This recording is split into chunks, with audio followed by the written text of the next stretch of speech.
கிடைக்கும் சந்தர்ப்பத்தை பயன்படுத்துபவர்கள் வாழ்வில் வெற்றியை ஈட்டுகின்றனர்.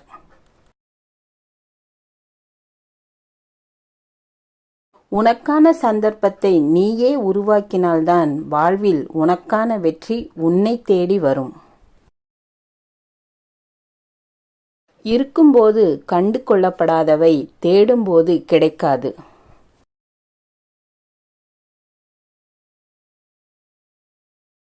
புறக்கணிப்பு என்ற வியாதிக்கு மருந்தே கிடையாது. எனவே யாரையும் அலட்சியப்படுத்தாதீர்கள். நாம் சேர்த்து வைக்கும் உண்மையான சொத்து நாம் செய்யும் தர்மங்கள்தான்.